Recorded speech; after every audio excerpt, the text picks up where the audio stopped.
धर्माध्यान के विषय में प्रकरण चला था कि धर्माध्यान दो प्रकार से होता है, एक निर्विकल्प और दूसरा सविकल्प। सातवें गुण स्थान में दो प्रकार के उपयोग होते हैं, एक शुद्धोपयोग और दूसरा सुहोपयोग भी होता है। अब इस बात के लिए यहाँ स्पष्ट किया जा रहा है, अनेन सिद्ध्यति यत् सम्यक् दृष्टि भव्याः सप्तम गुण स्थानम यावत् शुद्धोपयोग युक्तः संभवति।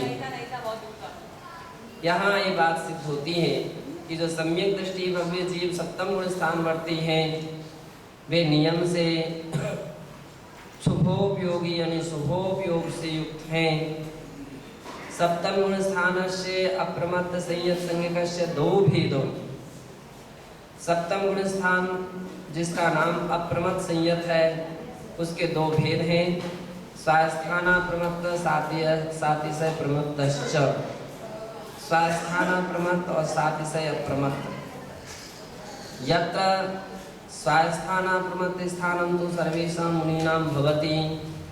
जहाँ स्वस्थानाप्रमत्त गुण स्थान है वह तो सर्वेषां मुनियों को ही होता है, सभी मुनियों को ही होता है। सातिशय प्रमत्तानां तु सैन्यारोहणाभिमुखानां मुनि विशेषाणाम एव भवति।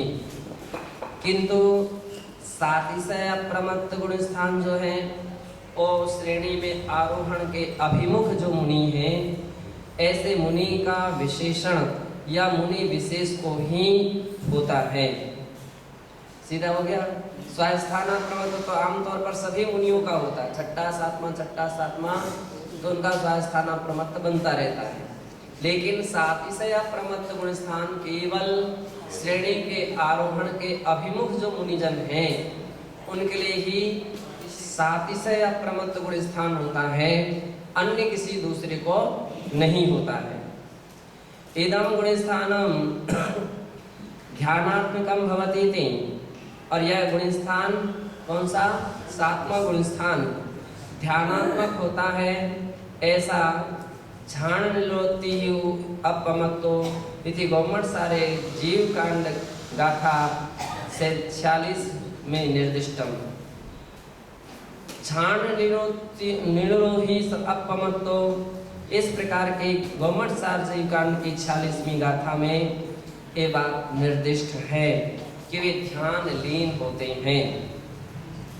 सातिशय प्रमत्त गुण स्थाने शुद्धोपयोगस्य सद्भावे न किंचित वैमत्यम।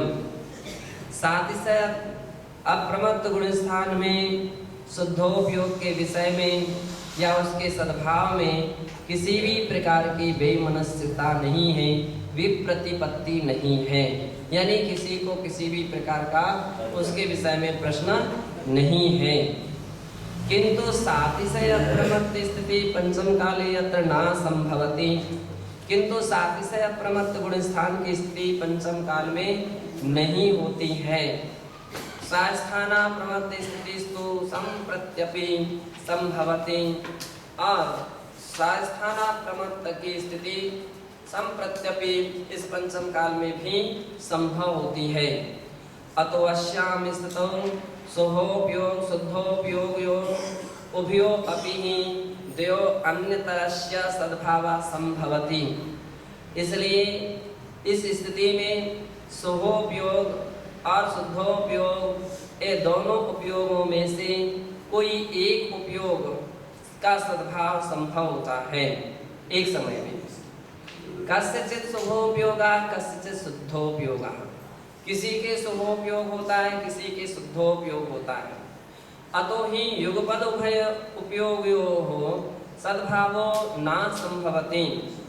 और कह रहे हैं कि यतो ही युगपद एक साथ एक ही जीव को दोनों प्रकार के उपयोगों का सद्भाव नहीं हो सकता है। स्वस्थाना प्रमत्त प्रकारेपि प्रवृत्ति निवृत्त्यपेक्षा द्विस्थिति भवतः। स्वस्थाना प्रमत्त गुण स्थान के प्रकार में भी प्रवृत्ति और निवृत्ति की अपेक्षा से दो स्थितियां होती हैं। ययो निर्माणम श्रेणी अवरोहण निमित्तेन भवति। जिनका निर्माण श्रेणी आरोहण अवरोहण के कारण। आरोहण दशाम प्रमत्तापेक्षा प्रमत्तिस्तो विशुद्धि तमः, जबकि वो श्रेणी की बात नहीं है, वो तो खाली उस गुण स्थान के पहुंचने की, श्रेणी शब्द नहीं होना चाहिए। सातवें गुण स्थान में आरोहण और सातवें गुण स्थान में अवरोहण, ऐसा तो श्रेणी शब्द नहीं आना चाहिए। श्रेणी में तो साथ ही से प्रमत्त चलता है।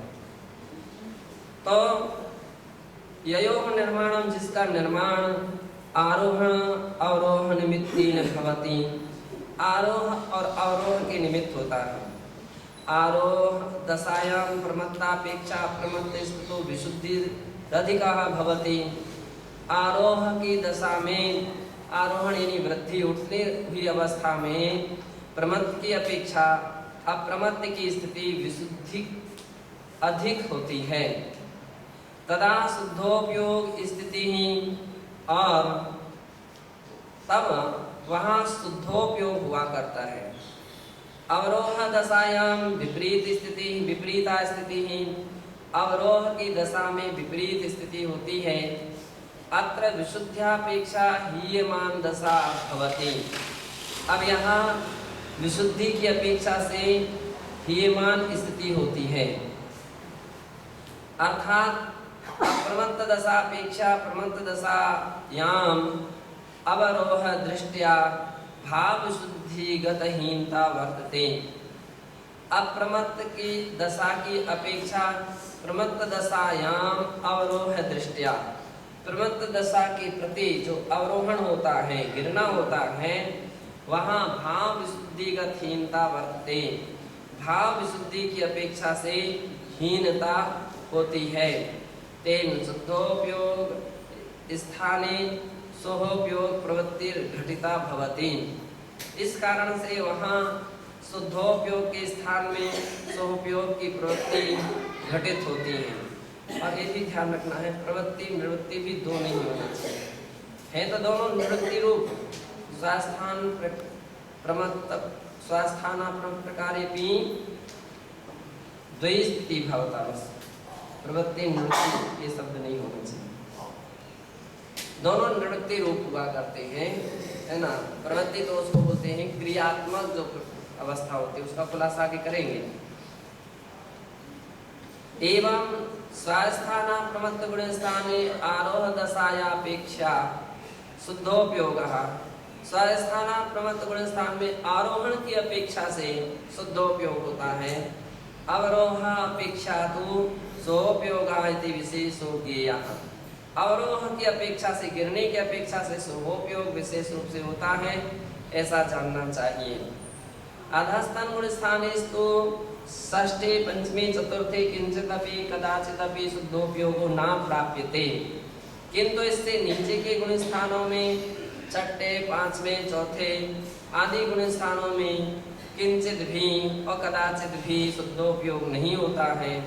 एतेषु सराग धर्म ध्यानात्मका सोहोपयोगः, इन गुण स्थानों में सराग धर्म ध्यानात्मक सोहोपयोग होता है।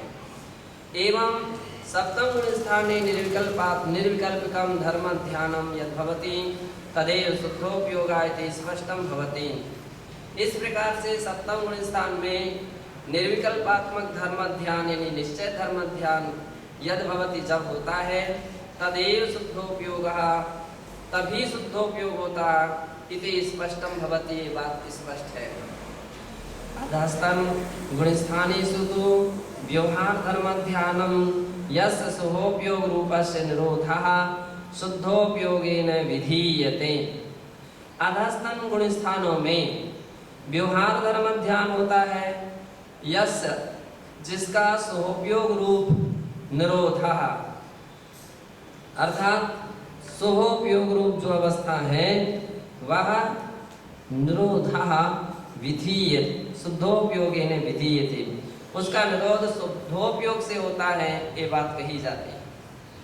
शुद्धोपयोगी यत् निश्चय धर्म ध्यानम यद उच्यते, शुद्धोपयोग में जो निश्चय धर्म ध्यान कहा है, तर्हि किम ध्येयम तत्र भवति, वहाँ ध्येय क्या है, उच्यते। शुद्ध उपयोगा अर्थात शुद्धात्मा विमुख परिणाम शुद्धोपयोगा। शुद्ध आत्मा के अभिमुख जो परिणाम है वो शुद्धोपयोग है। अयम सहज शुद्ध पारणामिक भाव लक्षण निज परमात्म द्रव्य सम्यक श्रद्धान ज्ञानानुचरण पर्यारूपो भवति। यह सहज शुद्ध पारणामिक भाव है, लक्षण जिसका ऐसा निज परमात्म द्रव्य के प्रति सम्यक श्रद्धान, उसी के प्रति ज्ञान और उसी रूप आचरण रूप जो ये पर्याय है, इस पर्याय रूप होता है। क्या पर्याय रूप होता है? ध्यान उपयोग जो है वो पर्याय रूप होता है। अस्मिन पर्याय रूप क्यों होता है? क्योंकि स्थिर नहीं रहता है, ये सब क्या हो जाता है, बदलता रहता है, चेंज होता रहता है, इसलिए ये पर्याय रूप है। पर्याय रूप भवति, पर्याय रूप होता है। अस्मिन शुद्ध बुद्धि एक स्वभावो निजात्मा ध्येयो भवति। इसमें शुद्ध बुद्धि एक स्वभाव निज आत्मा ही ध्येय रूप होती है। अतएव शुद्ध ध्येयत्वात्, शुद्ध ध्येय होने से, शुद्धावलंबनत्वात्, शुद्धात्मा का आलंबन होने से, शुद्धात्म स्वरूप साधकत्वाच्च, और शुद्धात्मा रूप जो स्वरूप है आत्मा का, उसका साधक होने से शुद्धोपयोग संज्ञा सार्थकताम वहति, उसकी शुद्धोपयोग यह संज्ञा सार्थक होती है। विस्तरस्तो अस्मित् विरचिते, विस्तार रूप से जो है अस्मित् अस्मद् विरचिते, हमारे द्वारा विरचित लिखी गई जो शुद्धोपयोगायति नाम के ग्रंथे दृष्टव्यः, शुद्धोपयोग नाम की ग्रंथ है, कृति है, उससे दृष्टव्यः जानना चाहिए, देखना चाहिए। तो आपको विशेष रूप से जानना है तो उसमें सारी बातें विस्तार से कही हैं, संक्षेप में इस प्रकार से शुद्धोपयोग है ऐसा जानना चाहिए। तम्हा तस्मा, अब यहाँ पर यद्यपि और भी मिस्टर रह गया है, वो कहीं खुलासा हुआ है या होगा, तो उसमें कुछ लोगों की ऐसी मान्यता है कि जिस समय साधु जन निष्प्रमाद दृष्टि से अपनी समिति का पालन करते हैं, ईर्या समिति से चल रहे हैं, आहार देख देख करके लेते हैं, तो उस समय उनकी प्रमाद भूमिका नहीं है, तो 7वां गुण स्थान होता है और बाकी समय 6वां गुण स्थान होता है। तो अब प्रश्न खड़ा हो गया कि अगर समिति में है तो 7वां, तो 6ठे गुण स्थान में समिति का भाव मानना पड़ेगा है। ऐसी कुछ लोगों की धारणा मान्यता है कि जिस समय साधुजन आहार देख देख करके ले रहे हैं तो 7वां गुण स्थान है, और जगह कहीं उपयोग नहीं जा रहा है, केवल संशोधन में ही जिनका उपयोग लगा हुआ है 7वां, ये देख देख करके चल रहे हैं, ईर्या समिति से चल रहे हैं तो 7वां, और भाषा समिति के अनुसार बोल रहे हैं तो 7वां। इसका मतलब ये हो जाएगा कि 7वें गुण स्थान में समिति हुई, 6ठे गुण स्थान में समिति का अभाव हो गया, कार्यस्थिति का खंडन हो जाएगा, कार्यस्थिति का खंडन हो जाएगा। हाँ, दूसरी बात ये क्रियात्मक 7वां गुण स्थान हो गया, क्रियात्मक हो गया, ध्यानात्मक नहीं रहा, निर्विकल्प दशा नहीं रही, उसको संशोधन का तो विकल्प है, कहीं कुछ जीव तो नहीं है, कहीं और कुछ वस्तु तो नहीं है, कोई हमारे मूलाचार के आधार से सही है कि नहीं, तो ये सारे विकल्प उसको चल रहे, तो 7वां गुण स्थान विकल्पात्मक हो जाएगा। तो ऐसा भी हम लोगों का एक चिंतन है इस विषय में। अब वो इसको हमने यहाँ पर नहीं दिया है, हो सकता है कि पीछे कहीं दिया हो, और नहीं तो इसके अंदर में जोड़ा भी जा सकता है। तम्हा, इस कारण से, एतस्मात् कारणात्, इस कारण से, यतो ही शुद्धोपयोगी ध्यान प्रमुखे निश्चय धर्म ध्यानम, शुद्धोपयोग में ध्यान प्रमुख है और यह निश्चय धर्म ध्यान प्रधान है। तथा क्रमेण शुक्ल ध्यानम चेति द्वयम संभवति। इसलिए इस क्रम में निश्चय धर्म ध्यान और शुक्ल ध्यान ये दोनों भी संभव हो सकते हैं। अतो हेतु हेतु है कि शुद्धोपयोग से निश्चय धर्म ध्यान होता है और शुद्धोपयोग से शुक्ल ध्यान होता है। इसमें कहीं भी किसी भी प्रकार का कोई बाधा नहीं आती है।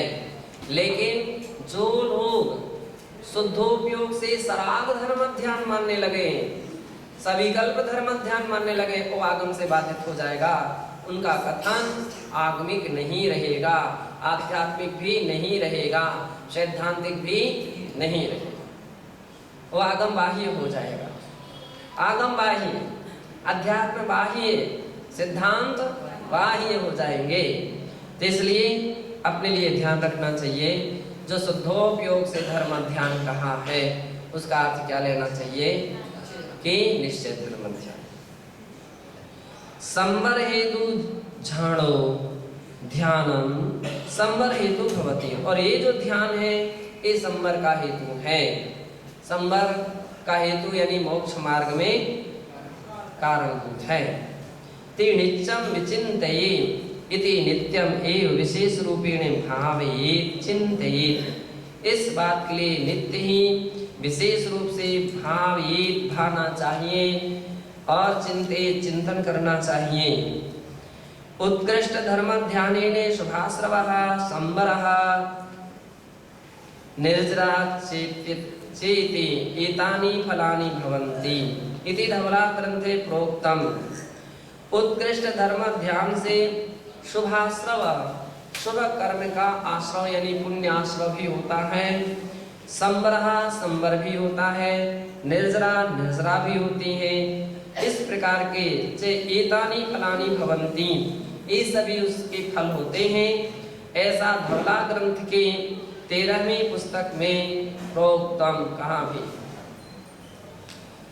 हंति सुहासव संवर निज्जरा मर सुहाय्यं व्यूलायं झाणवरस्य फलायं सुमाणुबन्धीनि धम्मस्य।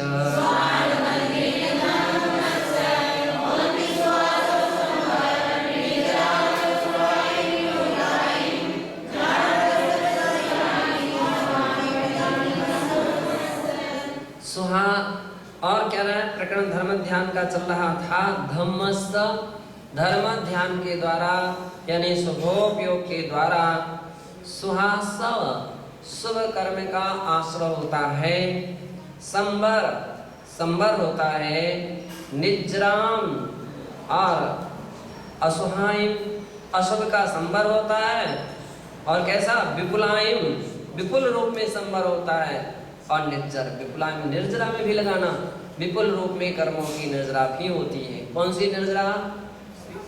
अविपाक। कौन सी? अविपाक निर्जरा होती है। अब देखिए बहुत सारे लोगों की ऐसी धारणा है, मान्यता है कि जो शुभोपयोग को संवर मानते हैं वो तत्व में भूल है, उनकी मूल तत्व में भूल है। शुभोपयोग से निर्जरा मानते हैं, उन व्यक्तियों के मूल तत्व में भूल है। अरे भैया किस आधार से आप कह रहे हो? किस आधार से कह रहे हो? अपने मन से, अपने विचारों से कि आगम से? यदि आप आगम से कह रहे हो तो ये आगम रखा है। धवला जी सबसे बड़ी अपनी आगम सिद्धांत है, इससे बड़ा ग्रंथ तो हो ही नहीं सकता है। आचार्य वीरसेन महाराज जिनके विषय में कहा जाता है यदि तुम्हें सर्वज्ञ के विषय में संदेह है तो वीरसेन आचार्य से मिलो। सर्वज्ञ के विषय में संदेह तो वीर, क्योंकि वो कलिकाल सर्वज्ञ हैं। कौन? वीरसेन आचार्य कलिकाल सर्वज्ञ हैं। एक एक बात के कथन करने में, उसका खुलासा करने में यूं कहा जाता बाल की खाल निकालने वाले। बाल कितना बारीक होता और उसकी खाल है यानी इतनी सूक्ष्म व्याख्या करने वाले आचार्यों में यदि कोई आचार्य हैं तो वीरसेन महाराज हैं। और ऐसे वीरसेन महाराज भी ये जो गाथा दे रहे हैं वो अपनी ओर से नहीं लिख रहे हैं, वे पूर्वाचार्यों के द्वारा कही हुई गाथाओं के प्रमाण दे रहे हैं कि धर्म ध्यान से क्या होता है, शुभ कर्म का आश्रय होता है और अशुभ कर्म की विपुल मात्रा में संवर होता है और विपुल मात्रा में निर्जरा भी, संवर भी होता है और निर्जरा भी होती है। झाण वरस्य फलाइम, और वर यानी श्रेष्ठ यानी उत्तम, झाण से उत्तम ध्यान का ये सब फल है। सुहानुबंधिनी, और वह सब क्या है, सुखानुबंधी है। सुखानुबंधी का अर्थ होता है पुण्य शुभ अर्थात साता वेदनी का बंधन करने वाली, पुण्य कर्म के बंधन करने वाली कौन चीज है, सविकल्प धर्म ध्यान श्राद्ध धर्म ध्यान। तो श्राद्ध धर्म ध्यान सविकल्प धर्म ध्यान की सारी बातें यहाँ पर कही गई हैं। तो इस बात के लिए हमेशा ध्यान रखना कि कोई व्यक्ति कोई कुछ कह देता है और आम तौर पर व्यक्ति अपना आगम का अध्ययन नहीं होने के कारण, सिद्धांत का गहरा अध्ययन नहीं होने के कारण तुरंत सिर हिला देता, हाँ बात तो ऐसी ही है। लेकिन आप थोड़ा मध्यम अध्ययन करो, आगम की और गहराई में उतरिए तो मालूम चल जाएगा कि बात कैसी है। इसलिए कोई कुछ कहता है अपन सहसा स्वीकार नहीं करते, उसके बाद अपन आगम देखते हैं, आगम क्या कह रहा है, और जब आगम देखते हैं तो विषय क्लियर होने लगता है, बात क्लियर हो जाती है। तो कोई भी ऐसा बात कह देता, अरे स्वोपयोग से संवर मानना तत्व की भूल है, मूल तत्व में भूल, क्या बोले, मूल में भूल है। मूल में भूल हमारी है कि तुम्हारी है? अब एक गाथा रखी सामने, अब बतलाओ मूल तत्व में मूल में भूल तो तुम्हारी है कि तुम इस गाथा को विपरीत समझे ही नहीं, पढ़े ही नहीं, अध्ययन ही नहीं हुआ। और जिनका अध्ययन नहीं हुआ वो इस प्रकार की स्थिति पर पहुंच जाते हैं। इसलिए हर आगम ग्रंथ का, अध्यात्म ग्रंथ का, प्रथमान योग का, सिद्धांत ग्रंथ का, करणान योग का तुलनात्मक अध्ययन होना चाहिए। कैसा अध्ययन होना चाहिए? तुलनात्मक जब अध्ययन होता है तो विषय सबका क्लियर होने लगता है। एक कथन किस दृष्टि से किया जा रहा है, यहाँ क्या कहा जा रहा है, यहाँ क्या कहा जा रहा है, अब तुलनात्मक करो। जो ऐसा नहीं कर पाते हैं वे एक ही अपेक्षा को लेकर के बैठ जाते, बाकी शेष अपेक्षा को निषिद्ध कर देने का परिणाम क्या निकलता है? शेष दृष्टियों का अभाव कर दिया। एकांत दृष्टि बोलो, एकांत दृष्टि आ गई।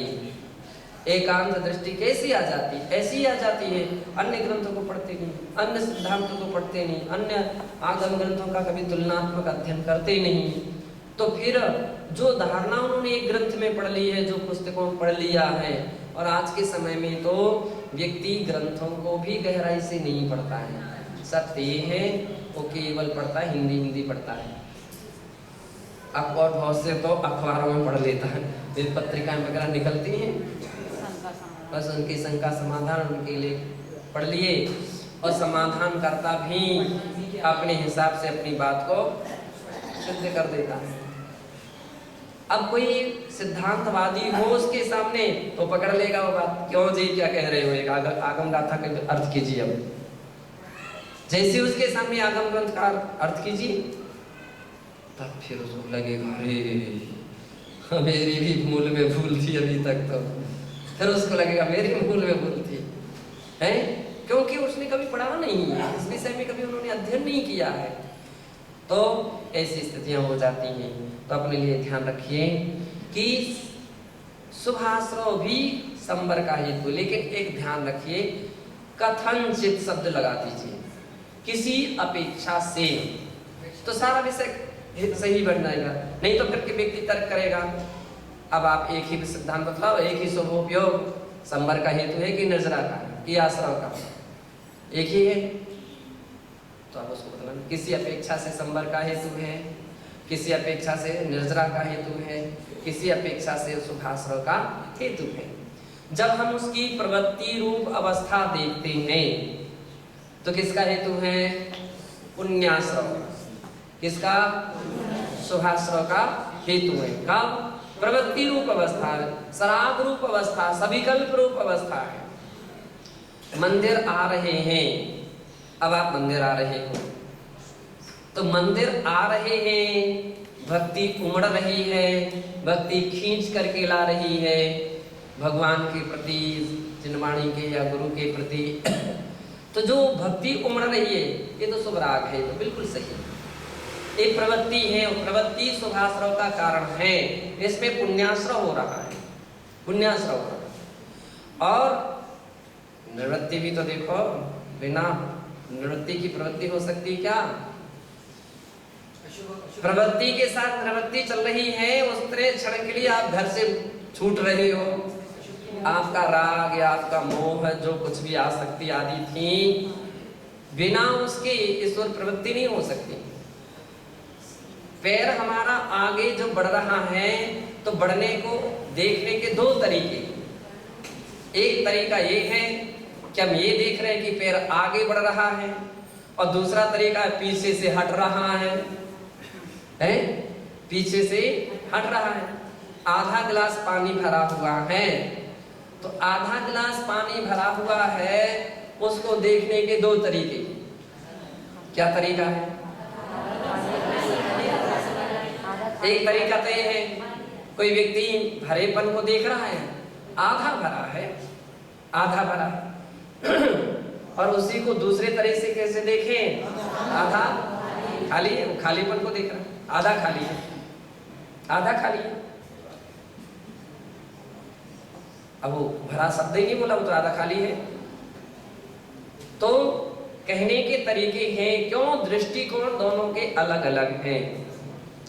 जिसका दृष्टिकोण भरे पर है वो आधा भरा ऐसा कहेगा, जिसका दृष्टि खाली पर है तो आधा खाली ऐसा कहेगा। जब हम आगे बढ़ते हैं तो पैर बढ़ाया, एक तरीका, तो बढ़ता हुआ दृष्टि है तो हम एक पैर बढ़ाया, और दूसरी दृष्टि से पीछे से हटाया, तो ये भी तरीका है। बिना हटे बढ़ नहीं सकता है, और बिना बढ़े हट नहीं सकता है। कितना ऊंची बातें हैं रहती हैं। तो आमतौर पर व्यक्ति क्या होता है, जो रटंत विद्या जिसकी रहती है, उसको जैसे समझ में आ गया, जैसा समझा दो तो उसको उतनी ही बात याद रह जाती है।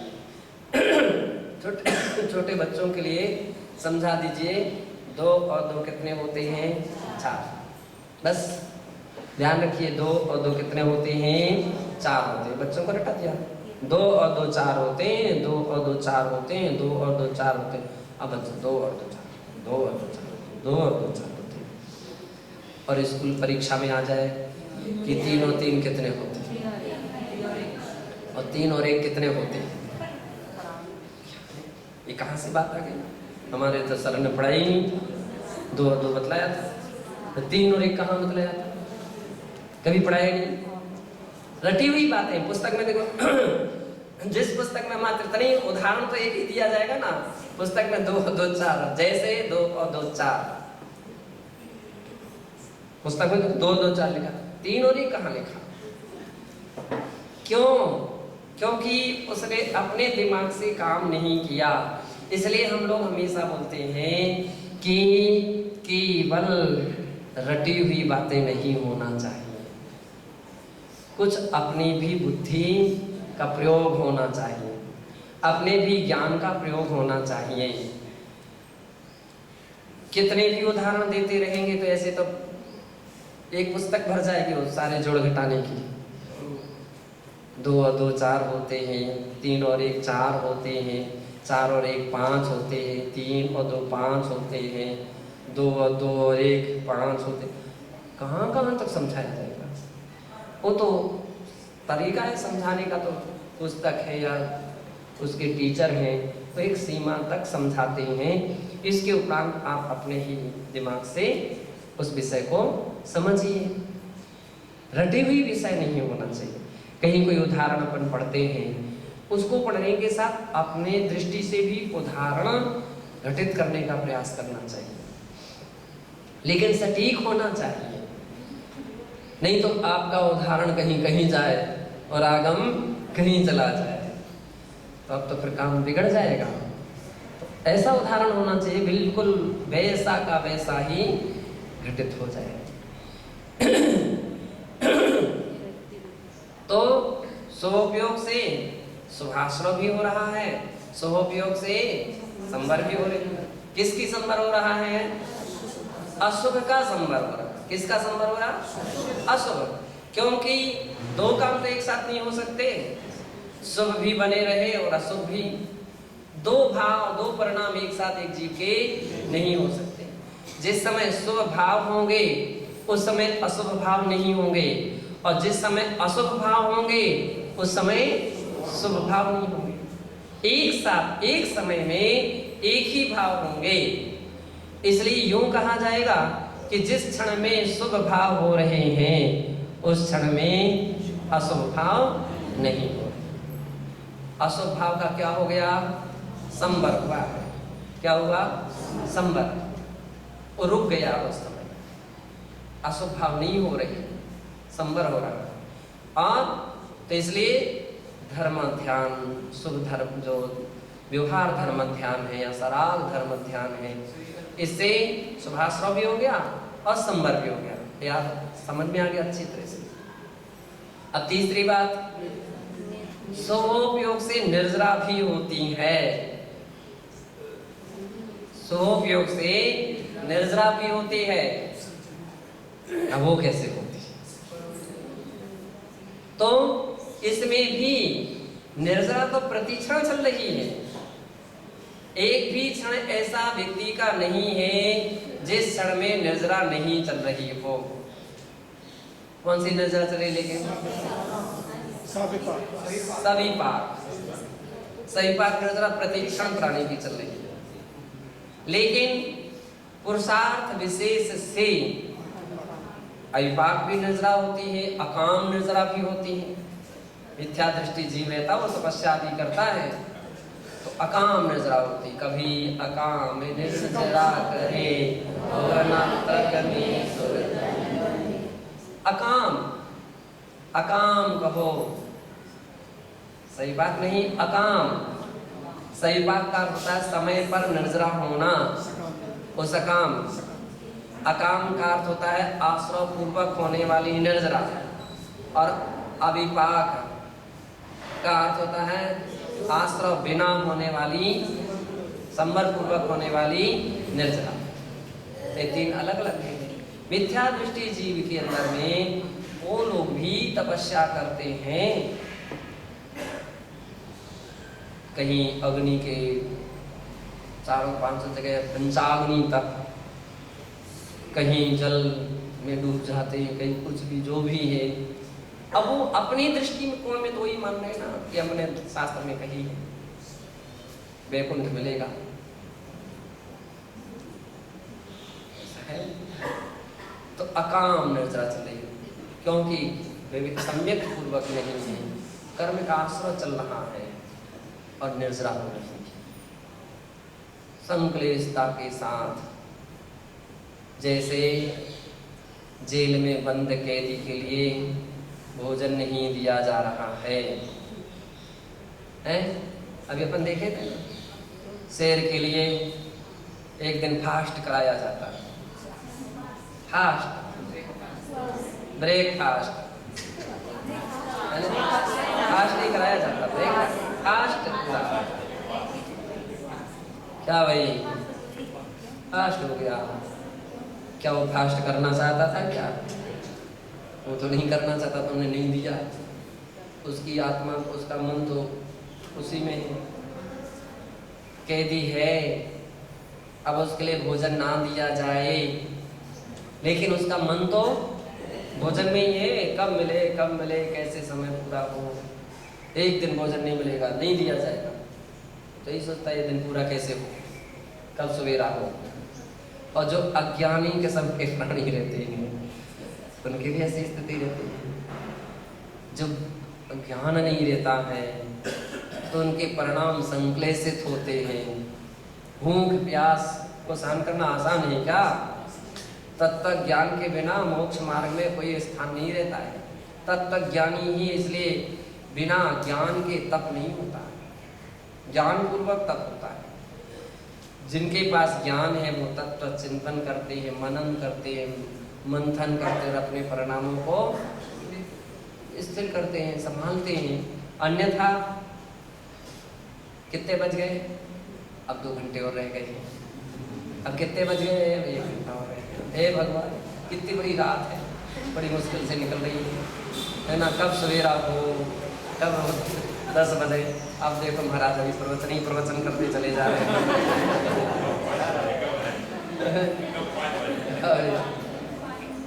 पूरे अभी स्वागत सम्मान आ गया है, कहाँ से आ गया?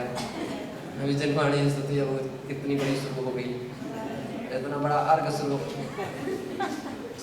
जिसको तत्व ज्ञान नहीं है, आप देखो उसकी हालत, उसको कैसा लगता है। एक एक पॉइंट पर पॉइंट परिणाम उसके बड़े संक्लेशित होते हैं। अब ये भी पक्का है, बिना पड़काए तो भोजन होगा, बिना चौके में जाए नवदा भक्ति हुए नहीं हो सकता है। अब वहाँ कहीं कदाच चौके वाले भी ऐसे मिल जाए भाई, यहाँ पड़काने पास वाले चौकी पड़काने वाले नहीं है। चलो भाई अब कहाँ तक जाना है। वहाँ गए, अब कोई जानता नहीं है कैसे पूजन करना, क्या करना, तो भी कैसे लोग हैं। और जैसे तैसे सब कुछ हो गया, थाली जल्दी नहीं लग रही है। कितनी आकुलता व्याकुलता बनी रहती है। जिन लोगों के ऐसे संक्लेशित परिणाम होते हैं, ये भी पक्का है कि अब वो अपने हाथ से ना उठा रहे हैं, ना खा रहे हैं, ना मांग रहे, कुछ नहीं कर रहे हैं। लेकिन मन की जो परिणति है, भाव जो है, वो उनके पवित्र ना होने के कारण अभी अकाम निर्जरा चलती है। कौन सी निर्जरा चल रही है? अकाम आश्रव पूर्विका। और कौन सा आश्रव? अशुभ आश्रव। सबसे बड़ी बात क्या है? अशुभ आश्रव चल रहा है, परिणाम संक्लेशित हैं। अशुभ आश्रव। और जिनके पास तत्व ज्ञान होता है, ये क्षमता रखते हैं। क्या इतनी आकुलता है? जो भी होगा सब समय पर होगा। क्या इतनी आकुलता करना है? वे विचार करते हैं कि हम कितनी आकुलता कर रहे हैं, क्यों ऐसे आकुलता को परिणाम होना। नरक में कितने दिन तक कुछ भी नहीं मिलता था, 3 लोक का मिटे ना भूख, एक कण भी नहीं मिलता था। तो मिलेगा, मिलेगा, अपने भाग्य में होगा, मिलेगा। और नहीं मिलेगा कोई बात नहीं, हमारी आत्मा अनसन स्वभावी, असन स्वभावी, अनसन स्वभावी। ये केवल पौद्गल पुद्गल का पूर्ति कर रहा है, केवल हमारा मोह पुद्गल के प्रति है, इसलिए ऐसी परिणति हो रही है। आत्मा पौद्गलिक आहार नहीं करती है, आत्मा ज्ञान आहार करती है। और उस विषय में चिंतन चलता है, मेरी आत्मा का ये स्वभाव है, मेरी आत्मा की परिणति है। ये सब असाता वेदनी कर्म की उदीर्णा हो रही है। समता यदि हमारी बनी है तो संवर हो रहा, निर्जरा हो रहा। अब उसका तत्व चिंतन जो इतनी गहरे में पहुंच जाता है कि फिर उसके लिए पता ही नहीं पड़ता कि कितने बजे, 10 बज गए, अरे क्या हुआ, 10 बज गए क्या? उसको तब मालूम चलता कि 10 बज गए यार, बड़ी जल्दी बज गए, बहुत जल्दी बज गए। क्यों? उपयोग उसका दूसरी दिशा में लग गया। तो इसलिए प्रसाद महिमा उपयोग की है कि जिस क्षण में व्यक्ति का उपयोग व्यवस्थित होता है, उस क्षण में जितनी भी कष्ट तकलीफ आदि संवेदनाओं का अनुभव कर होता है और उसमें भी समता रूप परिणाम बने हुए हैं, वह उसके जीवन में निर्जरा के हेतु बने हुए हैं। समता है, अविपाक निर्जरा है। परिसय जय क्या सागुप्ती समिति परिसय जय चारित्री संबर के हेतु दिए हैं ये सब 9वें अध्याय के अंदर में।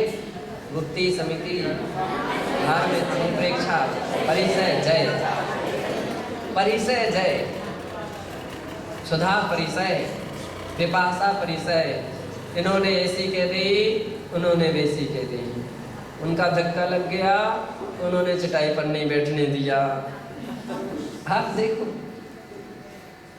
जिन लोगों के पास ज्ञान नहीं रहता है वे 1 मिनट भी शांति से नहीं रह सकते। हमें ऐसो पहनता हो, उन्हें ऐसो पहन, हमें इज्जत दवाई की चीज याद है, इतनी सी दवाई खरीदी, उनकी सो भरी पूरी की पूरी भरी थी।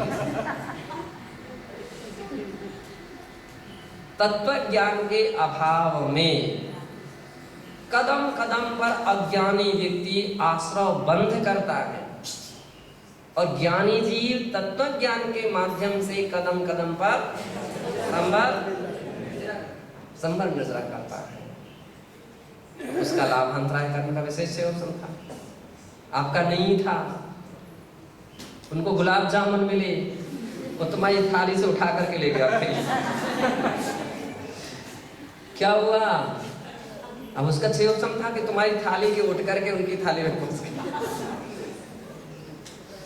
अब तुम सोचते रहो कितने भी सोच, और उसने बिल्कुल भी नहीं सोचा था, उसने कभी नहीं कहा था, नहीं कोई इशारा किया था, उसका लाभांतराय कर्म का था और क्षेम था और आपका लाभांतराय कर्म का, तो हाथ से भी छोड़ना पड़ा, मुख से भी निकालना पड़ा।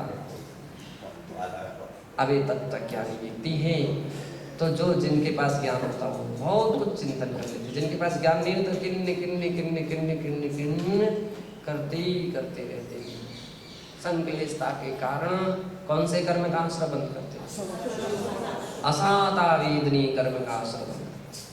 और ज्ञानी समता से कर्मों के परिसय जय है, संबर कर रहे हैं, निर्जरा कर रहे हैं।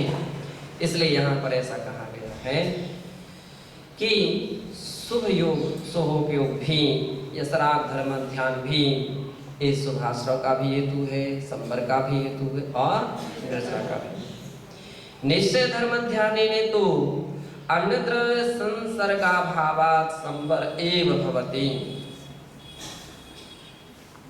लेकिन निश्चय धर्म ध्यान के द्वारा तो नियम से अन्य द्रव्य संसर्गा भावात, अन्य द्रव्य का संसर्ग का अभाव होने से संबर एव भवति, संबर ही होती है नियम से। उक्तम से तुलोय परिणत्तो, तुलोय परिणति के 9वें अध्याय के 21वें गाथा में कहा है, दंसणान समग्गम झाणम्नो अन्यदव्य संसत्तम जायदि निज्जर हेतु सहाव सहिदस्य साहुस्स।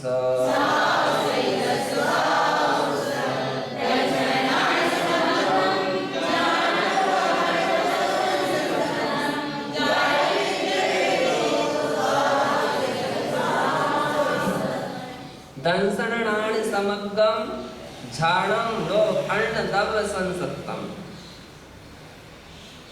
जिन संत पुरुषों का, जिन योगियों का, जिन मुनियों का झाण ध्यान दंसणान समग्गम, दर्शन ज्ञान से समग्र होता है, संयुक्त होता है, और अन्न द्रव्य संसत्तम, और अन्न द्रव्य संसत्तम नो, जिसमें अन्य द्रव्य का संसक्त यानी उसका आश्रय नो नहीं होता है, उनके लिए जायदि निज्जर हेतु सहाव सहिदस्य साहुस्स। ऐसे सहाव सहित से स्वभाव से सहित साधुओं के निज्जर हेतु जायदि, वह ध्यान निर्जरा का हेतु होता है। ऐसा कहा, वह ध्यान क्या होता है? निर्जरा का हेतु होता है। अत्रयम विशेषः, इसका विशेष तात्पर्य हुआ कि अस्मिन् काले शुक्ल ध्यानम तो नैव भवति। इस पंचम काल में शुक्ल ध्यानम तो नैव भवति, नियम से नहीं होता। शुक्ल ध्यान किसी को होता है क्या? है किसी को? अगर शुक्ल ध्यान हो जाए, श्रेणी का आरोहण हो जाएगा, फिर तो मोक्ष जाने में कोई परेशानी नहीं होती। लेकिन इस पंचम काल में शुक्ल ध्यान नहीं होता है ना। तथापि धर्म ध्यानम तो भवत्येव, किंतु धर्म ध्यान तो होता ही है। विस्तरेण अस्मिन् विषये पूर्वम गाथायाम वर्णितम् एव। विस्तार रूप से तो इस ही ग्रंथ के पूर्व 42वीं गाथा में विषय विशेष रूप से वर्णित है, वहां से जानना चाहिए। किंच किंतु वर्तमान काले मोक्षोपि नास्ति। वर्तमान काल में यहाँ से जन्मा हुआ व्यक्ति मोक्ष भी प्राप्त नहीं कर सकता है। तथापि ध्यानावलंबनम संसार स्थिति में स्तो काम करोति। फिर भी ध्यानावलंबनम, ध्यान का आलम्बन जो है वो संसार स्थिति में स्तो काम करोति, संसार की स्थिति को क्या कर देता है। कोई लोग कहे, कोई व्यक्ति सोचे क्या ध्यान की बात करते हो, कौन सा मोक्ष हो रहा है, कौन सा मोक्ष हो रहा है, कौन आज ही मोक्ष हो रही है कि किसी का आज तो नहीं हो रहा है, तो काय कौन ध्यान की बात करते, आराम से बैठो, बातें करो थोड़ी सी। तो नहीं, धर्म ध्यान से मोक्ष तो नहीं हो रहा, लेकिन संसार की स्थिति को तो कम कर रहा है, मोक्ष के मार्ग पर तो बढ़ा रहा है, मोक्ष को पाने की जो दूरियां थी उसको तो कम कर रहा है। मोक्ष नहीं है लेकिन मोक्ष मार्ग तो है।